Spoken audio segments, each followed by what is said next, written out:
Smart developers know why good games work.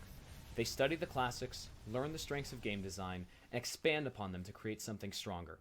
It is obvious the developers at ROBI Studios understand what makes an impressive game, and their expert craftsmanship is on full display in their newest title, Blue Fire.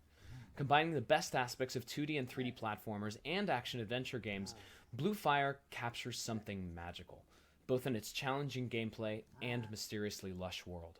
Blue Fire transports you to the castle of Penumbra, a decrepit landscape overrun by darkness.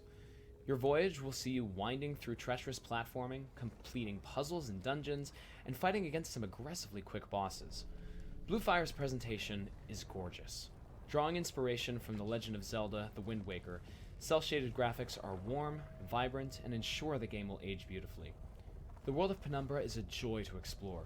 The inner workings of the castle range from winding corridors and underground sewers to sprawling towers of ice and vibrant ivy-coated towns. Character design is simple, but effective, as I found myself chuckling at the dialogue. There is a character that is extremely passionate about elevators. Aside from the relatively brief 12-hour campaign that I wish was a bit longer, this game feels far more like a first-party release, rather than an indie game. While the art style is what sparked my interest in Blue Fire, gameplay is equally outstanding.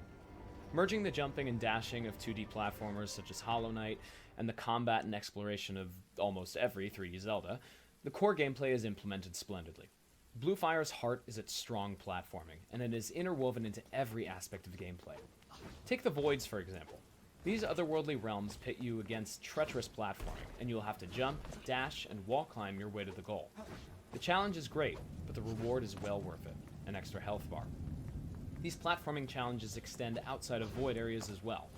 Dungeons, while including some puzzle-solving elements, focus more on platforming. The overworld is riddled with platforms, and springing from one region to the next feels incredibly fluid. Progression for powering up your character is succinct and satisfying.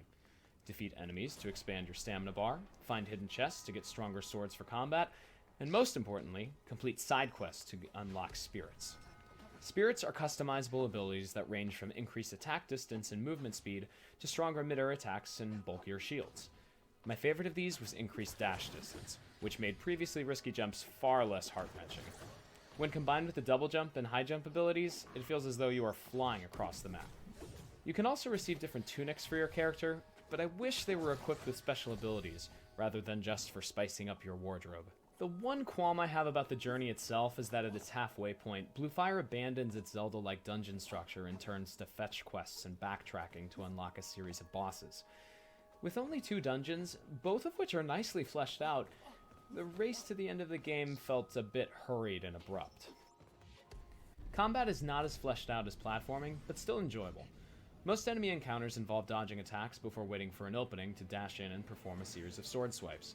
Enemies in later levels grow increasingly aggressive or deplete large amounts of hit points with one shot. However, enemy variety is somewhat limited, so unless you're fighting multiple foes at once, combat can grow a bit stale after a while. Boss battles, while exciting and challenging, are bombastic in scale, but similarly conventional in execution. Most involve simply dodging attacks until you find your opening to counterstrike. Additionally, there's a mana bar, which regulates your shield and ranged attack, but I found both of these abilities to be of little use. The shield prevents taking damage, but doesn't stop knockback, which commonly ends in falling to your death. And the ranged attack is useful in certain scenarios, but not strong enough to inflict significant damage before running out of stamina. Overall, enemies feel less like foes you are required to vanquish, but rather obstacles attempting to impede your progress. A fair warning to newer gamers, this game's platforming is quite difficult, but that's not necessarily a bad thing. While the early levels are approachable, some of the late-game platforming requires the most precision I've ever needed in a 3D platformer. But while I may have been frustrated at times, I always felt I was learning from my mistakes, so my next attempt to cross a perilous gap would be more successful. As beautiful as Blue Fire is, there are a wealth of glitches. Some are insignificant, such as loading screens being discombobulated entering and exiting voids. Others are severe, such as the game occasionally crashing when entering a different area of the map. I had to intentionally kill myself multiple times because the game thought I was falling from a high distance whenever I jumped, or, more demoralizing, in the first dungeon because a change in water level wasn't registered. And as lovely and atmospheric as the game's music is, it was not uncommon for it to simply stop altogether. I have no doubt these glitches will be fixed, but be wary of them on release day. Overall, these impairments don't prevent Blue Fire from being a tremendously satisfying experience. Regardless of how tough the platforming can be, I savored every moment in this world. Even after dying dozens of times, I was still motivated to progress to see what kinds of wonders awaited me if I could just make it to the next platform. The amount of mystery, content, and challenge ROBI Studios has packed into a $20 package is quite impressive and left me hungry for more even after the game's conclusion. Blue Fire emulates the successes of definitive 2D and 3D games and is perfect for anyone with an appetite for a stimulating platformer or action-adventure complete with a gorgeous and enthralling world to explore.